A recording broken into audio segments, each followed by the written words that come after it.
The answer to 1776 is to abolish the Act in 1871 for your freedom.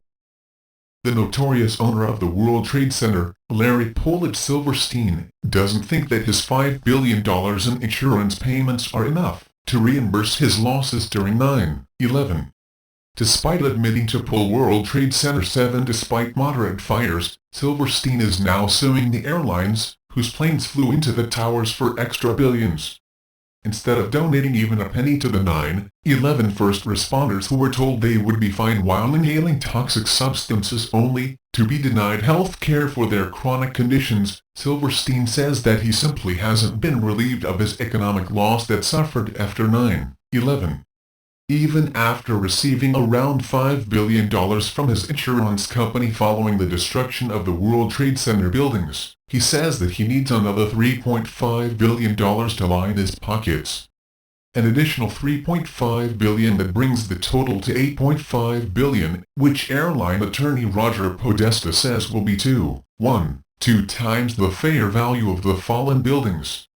Perhaps Silverstein wants to be in league with the global bankers, who make a cool $83 billion from taxpayers each year, that is then turned into financing for Mexican drug cartels and terror cells. As admitted by NBC, a New York judge will ultimately decide if Silverstein will be granted the billions following the completion of the 3-day trial that started on Monday.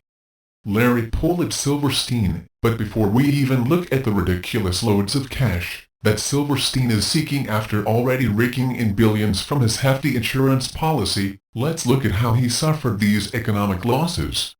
For this, we are focusing in on World Trade Center 7. In a PBS interview, Silverstein plainly states that he actually told the fire department to demolish the building due to the minor fires inside. Fires that were nothing compared to the fires we've seen in nations like Chechnya, where the country's tallest building burned for hours and did not collapse. In other words, Larry Pollitt Silverstein went ahead and demolished a building that most likely did not need to be taken down.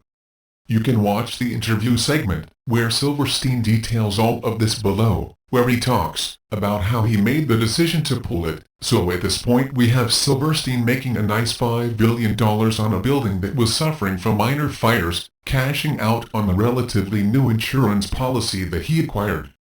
Fast forward to 12 years later, and it turns out that $5 billion wasn't enough. Will Silverstein get his extra billions? Will anyone highlight the fact that he decided to demolish his own building despite moderate fires that even foreign skyscrapers can sustain? I remember getting a call from the fire department commander telling me that they were not sure they were going to be able to contain the fire. And I said, we've had such terrible loss of life. Maybe the smartest thing to do is pull it. And they made that decision to pull, and then we watched the building collapse.